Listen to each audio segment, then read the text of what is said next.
Satoshi Kon, who made Perfect Blue, also made this, and I've heard about this movie for years, and I'm glad I finally watched it. This movie was fantastic. I didn't know what I was getting into as far as I was.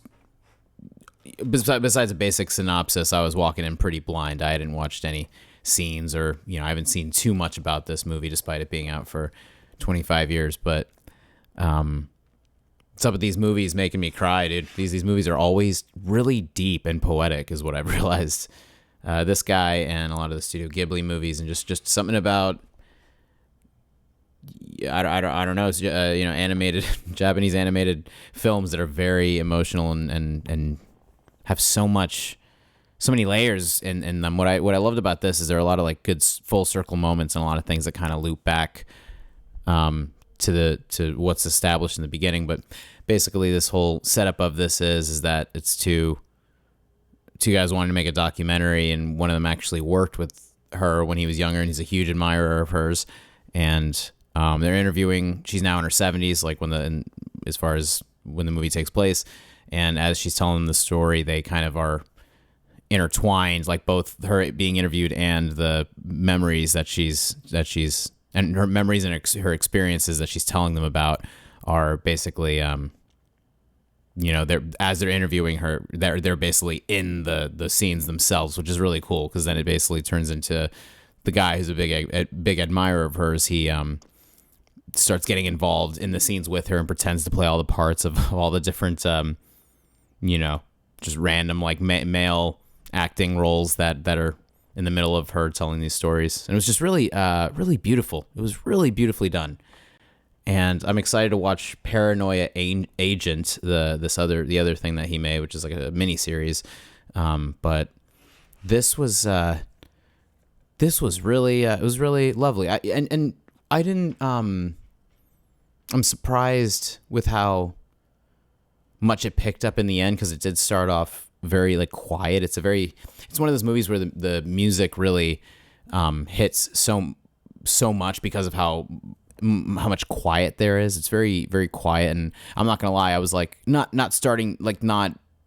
forcing myself to stay awake in the beginning, but I was just like I worked all day and then watched it and just was like feeling that come down of the day, I guess, as I started watching it. But the movie was it kept me interested and woke me up, and I was just like, holy shit, like things started to really unfold and picked up more and got exciting. But yeah, it's one of those movies. A lot of these types of movies that, I don't mean to say that so much, by the way, it's one of those movies. It's the type of movie where you don't see how much all of it, you don't see it all come together till like the very end, and how nicely it wraps up. It always feels like these movies go off in all these different directions and then suddenly like kind of intertwine, and then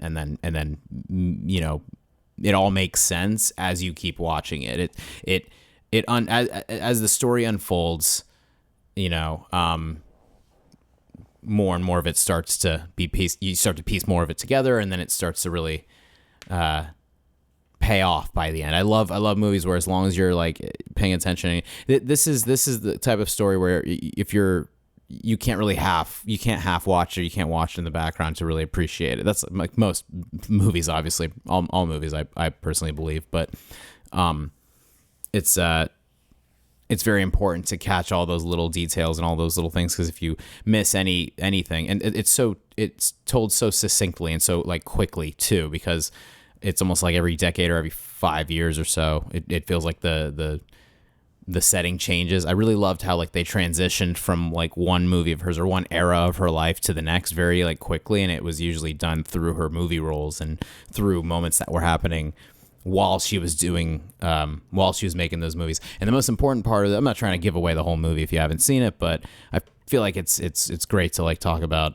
just certain key moments in these stories that work very well as someone who loves this stuff. So basically the whole thing is that she, at some point in the beginning of the movie, has an interaction with this guy when she's a very young girl. She has an interaction with this guy, and he's a painter, and he ends up like losing this key as he's running away from law enforcement. And she finds this key and like tries to she basically spends her whole life like trying to bring the key back to him and meet him somewhere and find him again. And so she's just like chasing him throughout this whole story. She's and as all these things are happening throughout her life, she doesn't ever like stop wanting to chase him. And it's really just the way that and everything else kind of all pans out is extremely well made. It's so well made. These types of movies that feel like they're handled with such care. I can really feel the like dedication to the writing in these types of movies, the dedication to the to what they're trying to get out of it, and they always achieve that. Like whatever point they're trying to make, or whatever message is being said, or how whatever you get out of movies, if it's just pure entertainment, these are always very engaging stories, and you can't help but walk away feeling like it just changed. Every time I watch a movie like this, I feel like it like just changes me as a person and makes me, I don't know, it just makes me want to do the same, to try to, like, when I get this kind of feeling from other artists, it just makes me want to do everything I can to try to do the same, and kind of, like, I love, like, learning from other artists that are complete, like, total geniuses and really know what they're doing, especially with storytelling. I love when they translate it so perfectly. And that's a very important thing to me, is when something is what I've learned is really fantastic or outstanding creative pieces are always able. They're either very abstract and translate.